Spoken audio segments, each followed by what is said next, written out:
The ceasefire proposal is on the table now. Here's the view of what needs to happen for that to progress from our international editor, Jeremy Bowen.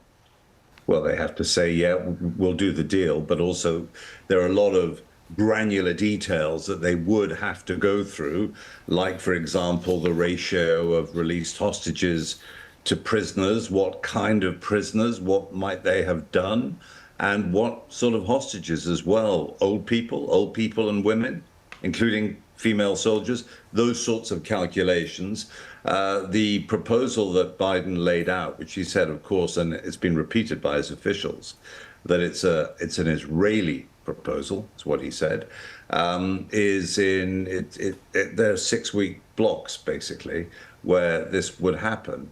Now, of course, the issue is the politics on both sides, whether it's acceptable or not. The Hamas have always said they're fine with a ceasefire as long as the ceasefire means the war is over, period, and Israel gets out of the Gaza Strip.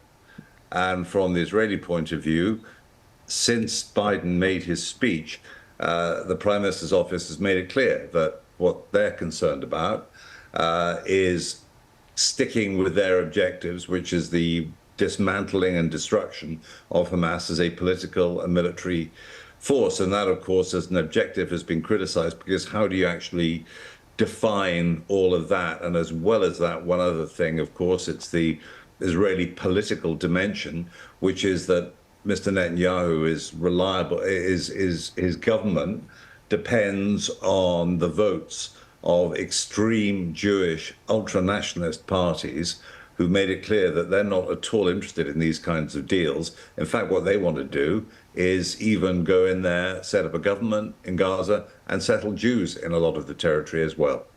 To pick up on one of those points then, Jeremy, when you hear Israeli Defense Minister Yoav Gallant, he's been speaking in the past hour or so, backing up Mr. Netanyahu, saying we'll not accept the rule of Hamas in Gaza at any point, at any stage. Does that mean that the ceasefire is just a non-starter, when that's the perspective of Mr. Netanyahu? Well, that phrase non-starter has been used by his office in the context of their wider objectives. Yes, Israel's prepared to have a ceasefire once we've managed to, they would say, destroy Hamas's rule in Gaza. And from the Hamas point of view, they know that in this kind of asymmetric warfare between a powerful state and a militia group, victory from the militia group is survival. And it's the fact that they're still there at the very end of things. And the point being made by a lot of observers, including in an interview that's come up today with the former Prime Minister, former Army Chief of Staff, former Defense Minister, Ehud Barak, he said, look, Israel's saying that when they've done Rafah, that'll be it. He said, no, it won't be it. They'll have to send troops elsewhere into the Gaza Strip.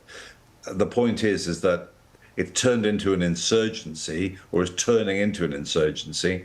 In other words, there will be men with Kalashnikovs and rocket-propelled grenades popping out of holes in the ground, perhaps for months, firing them at Israelis. And the fact they can fire them is what, for them, counts as resistance and a continuing fight. And for Israel, might count as not fully eradicating Hamas. The close allies of the Prime Minister have said that this might go on for the rest of the year or longer.